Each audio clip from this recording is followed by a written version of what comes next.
नमस्कार. गुरुचरित्र अध्यात्म या माझ्या युट्यूब चॅनेलमध्ये मी कल्याणी तुम्हा सर्वांचे मनापासून स्वागत करते. श्री समर्थ माऊलींचा जय जयकार. आजचा दिवस आपल्यासारख्या दासांसाठी एकदम महत्वाचा दिवस आहे, कारण आज आहे गुरुपौर्णिमा. गुरुपौर्णिमा हा असा दिवस आहे की ज्यामध्ये गुरुबद्दल कृतज्ञता व्यक्त करणे किंवा आपल्या गुरुचा आदरातिथ्य करणे किंवा आपल्याला ज्यांनी मार्ग दाखवला त्यांच्याशी कशा पद्धतीने आपण वागलं पाहिजे, एका शिष्याला त्याच्या गुरुशी कसं नातं असलं पाहिजे किंवा कशा पद्धतीने वागलं पाहिजे, हे सर्व दाखवणारा दिवस म्हणजे गुरुपौर्णिमा. गुरुपौर्णिमेमध्ये ज्ञान, भक्ती आणि कृतज्ञता याचे मार्ग दाखवले जातात. बरोबर आहे ना? लहानपणापासूनच आपल्याला प्रत्येक गुरुची म्हणजे काय असते, ओळख असते. अगदी आपल्या आई, सुरुवातीचा आपला जो गुरु आहे तो म्हणजे आई आहे, आणि त्यानंतर मग आपण हळूहळू काय करतो, पुढं वाटचाल करत मग प्रत्येक टप्प्यावर आपल्याला वेगवेगळे गुरु वाट दाखवण्यासाठी असतात. पण आपण त्याचा उपयोग कशा छान पद्धतीनं करायचा हे देखील खूप महत्वाचं आहे. बघा, अंधारातून प्रकाशाकडे नेणारा जो मार्ग आहे तो आपल्याला गुरु दाखवतो किंवा गुरुच आपल्याला तिथपर्यंत घेऊन जात. आणि या गुरुपौर्णिमेच्या दिवशी मी आज तुमच्या समोर एका ग्रंथाची आठवण करून देण्यास आली. आणि जो ग्रंथ म्हणजे दासबोध, तो केवळ वाचण्यासाठी नाही तर जगण्यासाठी असा तो ग्रंथ म्हणजे आपला दासबोध. बघा, नुसतं वाचायसाठी किंवा पारायण करण्यापुरता मर्यादित नाही हो तो. आपलं जीवन कसं घडवायचंय, त्यामध्ये संस्कार ओतप्रोत भरून कसे वाहून द्यायचे, या सगळ्या गोष्टी आपल्याला आपल्या दासबोध या ग्रंथात सापडतात.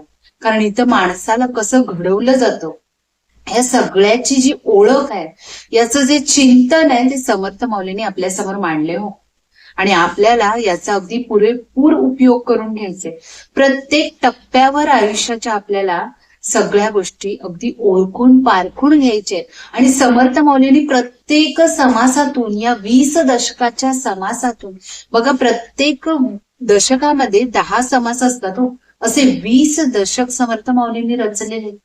पूर्ण कालावधी, पूर्ण कालखंड त्यांनी ह्या गोष्टीसाठी पणाला लावला.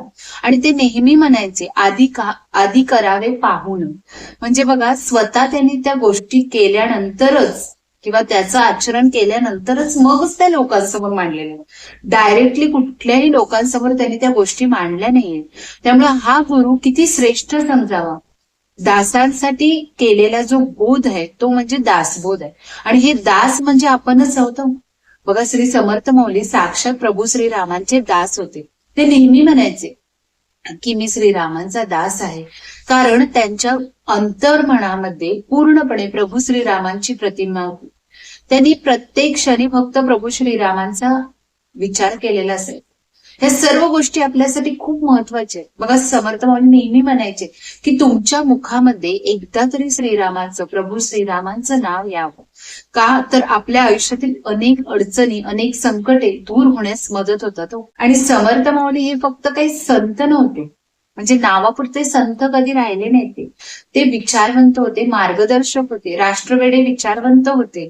आणि त्यांनी प्रत्येक संताची, साधूची अगदी सगळी लक्षणे मात्र पार पाडलेले. आणि आपल्यासारख्या अबालवृद्धांना किंवा आपल्यासारख्या सामान्य माणसामध्ये जे संस्कार घडवण्याचं काम आहे ते समर्थ माऊलींनी केलेलं आहे. आणि त्यामुळेच आपल्याला साक्षात समर्थ माऊलींसारखा गुरु भेटलेला आहे.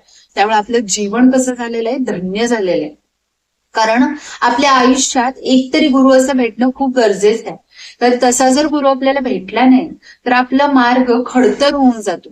कारण बघा, जर आपल्याला संगत किंवा आपल्या बरोबरीचे जे लोक असतात किंवा आपण ज्याला परमोच्च स्थानी मानतो तो खूप महत्वाचा असतो. कारण त्याचं अनुकरण करतच आपण जगत असतो.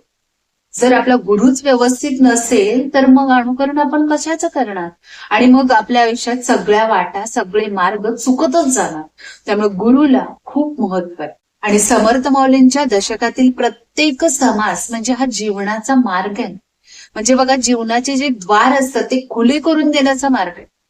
कसं प्रत्येक टप्प्यावर महंतानं किंवा एक उत्तम पुरुष कसा घडला पाहिजे, उत्तम व्यक्ती कसं आपण म्हणजे उत्तम व्यक्ती म्हणून आपल्याला कसं जगता आलं पाहिजे. आणि फक्त स्वार्थासाठी जगता नाही, तर आपल्याला सगळ्या त्या अशा गोष्टी करायच्या की ज्यानं आपलं जीवन सार्थक ठरेल. जीवनात आपल्याला काहीही हवं असेल ना, तर प्रथम आपण गुरुकृपा मिळवण्याचा मार्ग अवलंबवायचा असतो. कारण जोपर्यंत आपल्याला गुरुकृपा मिळत नाही तोपर्यंत आपण कोणतंही ध्येय गाठण्यास असमर्थ असतो. सेवा करावी गुरुची, दया तुनिसी पावे ईश्वरासी. बघा, जेव्हा तुम्ही गुरुची सेवा करता तेव्हाच तुम्हाला तो ईश्वर भेटतो. बघा, समर्थ मौलीने याचं एक उदाहरण पण दिलेलं आहे किंवा याचा एक दृष्टांत देखील दिलेला आहे. एक खूप म्हणजे साधू होते, खूप कठोर परिश्रम करून ते एक साधू बनले होते आणि त्यांचा एक शिष्य होता. बघा, त्या शिष्याला त्या रात्रीत एक मृत्यू येणार होता किंवा यम त्याचं वाट बघत असल्यासारखं होतं. म्हणजे त्याला तो मृत्यू योग होता. त्याला त्याची कल्पना नव्हती, पण त्याच्या गुरूंना याची पूर्णपणे कल्पना होती. बघा, त्यावेळी त्यांच्या गुरुने त्यांना आदेश दिला होता की आज काहीही करून मला म्हणजे सेवा करायची आहे, तुला माझे जे चरण आहेत ते तू दाबून द्यायचे, तुला रात्रभर झोपायचं नाही, असं त्याला शिष्याला आज्ञा देत. शिष्य एकदम म्हणजे कठोर परिश्रमाचा असतो, आपल्यासारखा नाही. आपण म्हणणार तर रात्रभर कसं जागायचं. तो त्यावेळी कुठलाही विचार न करता त्या आपल्या गुरूंची सेवा करण्यात मग्न होतो. रात्रभर तो पाय दाबत बसतो. दारावर वेगवेगळी रूपं घेऊन बरेचसे लोक येतात. बरेचसे लोक म्हणजे यमच असतो तो, पण तो वेगवेगळी रूपं घेऊन येतात. कधी कधी त्याच्या जिवलगांचं वगैरे वगैरे. म्हणजे बघा, एखाद्या व्यक्तीला जर बाहेर ओढून द्यायचं असेल, दरवाजाच्या बाहेरच ती येतात, आत येऊ शकत नाही, कारण त्या गुरुमध्ये इतकी ताकद होती. कारण ते गुरु म्हणजे साक्षात आपले भगवंत होते. आणि त्यामुळे त्यांच्यात इतकी ताकद होती की तो जो यम होता किंवा जी रूपं घेऊन आलेले सोंगाडे होते ते आत देखील येऊ शकत नव्हते. मग ज्या वेळी ते आले, पण तो शिष्य जागचा हल्ला नाही. का? तर त्याला तशा त्याच्या गुरुची आज्ञा पाळायची होती. कारण गुरुनी आज्ञा केली होती, काहीही झाले तरी माझं चरण दाबायचं तू सोडायचं नाहीस, काहीही होऊ दे. म्हणून त्यानं त्यांच्या आज्ञेचं पालन केलं. अशी रात्र सरत सरत गेली आणि पुन्हा सूर्योदय झाला, दिवस उजाडला. मग गुरु आपापल्या स्थानी निघून गेले आणि त्याच्यावर जी वेळ येणार होती, जो त्याला मृत्यू गाठणार होता, तो त्याच्यावरचा जो म्हणजे जी वेळ होती ती टळून गेली.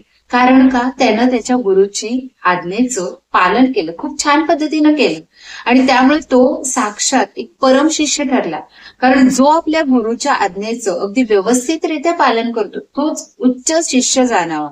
कारण बघा, जर आपल्या गुरुनं, आता साधं उदाहरण घ्या, मुलांना शाळेमध्ये त्यांचे गुरु व्यवस्थितपणे अभ्यास देत असतात, शिकवत असतात, पण मुलं किती ऐकतात हे पण महत्व आहे. त्यातली थोडीफारच मुलं असतात की अगदी प्रामाणिकपणे आपल्या गुरुकडे किंवा आपल्या शिक्षकांकडे अगदी लक्षपूर्वक ऐकत असतात. त्यांनी जे काही सल्ले देतील, जे काही गोष्टी सांगतील त्या व्यवस्थितपणे फॉलो करत असतात आणि घरी येऊन तो अभ्यास देखील करतात. पण काही काही मुलं काय असतात, खूप अडदांड असतात की ह्या गोष्टी त्या अजिबात ऐकत नसतात. मग अशा गोष्टी पुढं पुढं जाऊन देखील तुम्हाला आयुष्यात तशाच घडत राहतात. त्यामुळे मुलांनीही किंवा अगदी शिष्यांनीही त्या कठोर परिश्रमाला सार्थ ठरणं पण खूप गरजेचं आहे. कारण जर तुम्ही ते ठरला नाही तर कशा पद्धतीने या गोष्टी घडणार हो. आपल्याला देखील तेवढा प्रयत्न केला पाहिजे ना. गुरु आपल्या बरोबर आहेत, कायम आपले भगवंत पाठीशी आहेत. म्हणूनच तर आज आपल्याला अनेक संकटापासून अलिप्त राहता येतं. नाही तर संकट अशी आपल्या समोर उभी राहिली असतील. साक्षात आपले सद्गुरू आपल्या सोबत आहेत म्हणून सगळ्या गोष्टी, सगळ्या वाटा अगदी व्यवस्थितपणे मोकळ्या होतात. आपण निश्चिंत राहतो. बघा, गुरुचं एकच मत असते की मला फळ फूल काहीही वाहू नको, मला कोणतीही गुरुदक्षिणा नकोय, काहीही घेऊन येऊ नको. कारण देव कधीच काही मागत नसतो. देव असू दे, गुरु असू दे. पण आता बऱ्याचशा अशा गोष्टी आहेत की मठ स्थापन करून दक्षिणा घेण्यास देखील पुढे सरसावलेले आहेत. पण ह्या गोष्टी आपल्याला साईडने ठेवायच्या. कारण का? आपण आपल्या साक्षात गुरूंबद्दल बोलत आहोत. आणि साक्षात जे गुरु असतात, जे खरे गुरु असतात, ते किती उच्च स्थानी असते. कारण त्यांना कुठलाही मोह, माया, अहंकार ह्या गोष्टी त्यांच्या स्पर्श देखील करत नाही. त्यामुळं ते म्हणतात की मला फळ फूल काहीच नको, फक्त मी जे काही गोष्टी सांगेन त्याचं उत्तम प्रकारे आचरण करण्याची तू अगदी व्यवस्थितपणे त्याची सोय कर. म्हणजे तुझ्या आयुष्यातील जे मार्ग आहेत, जी परमार्थाची वाट आहे ती अगदी सोयीस्कर होऊन जाईल, अगदी सोपी होऊन जाईल. समर्थ म्हणतात दासोबा म्हणतात गरजुणी रामकृपा झाली ठिकाणी. बघा आपली नाळ जी आहे ती समर्थ माऊलींची प्रभू श्री रामांशी जोडली गेलेली आहे. आणि त्यामुळेच काय आहे, आपण प्रत्येक क्षणी त्यांच्यापर्यंत पोहोचण्याचा प्रयत्न करत असतो. आणि समर्थांचा हा जो दासबोध आहे तोच आपल्या जीवनाचा प्रकाश आहे आणि आपल्याला तो उत्तम मार्गाकडे घेऊन जात. आणि आज आपण एक म्हणजे संकल्प करायचा, या गुरुपौर्णिमेला एक संकल्प करायचा, ठरवायचंय की मी रोज एक तरी ओवी श्रवण चिंतन करण्याचा नक्की प्रयत्न करेल, किंवा अगदी मनाचे श्लोक तरी. कारण आपल्या जीवनामध्ये चांगल्या गोष्टी उतरवण्यासाठी आपले गुरुच आपले मार्गदर्शक असतात. त्यामुळे आपल्याला अगदी व्यवस्थितपणे हे नीट समजावून घ्यायचंय, एक तरी ओवी निदान मी रोज काय करणार आहे संकल्प करून अगदी व्यवस्थितपणे आपल्या अंतरंगापर्यंत उतरवण्याचा प्रयत्न करणार आहे. तर अशा पद्धतीने आपण ह्या गुरुपौर्णिमेची जी माहिती होती, जी गुरु दक्षिणा आपल्याला काय असते, एका गुरुला दक्षिणा म्हणून काय हवं असतं, तो भक्तीचा भुकेला असतो, कुठल्याही मोहमायामध्ये अडकलेला नसतो. त्यामुळे त्याला आपल्याकडून काय हवं असतं हे जेव्हा आपल्याला समजेल तोपर्यंत सगळ्या गोष्टी अगदी सुखकर होऊन जातील.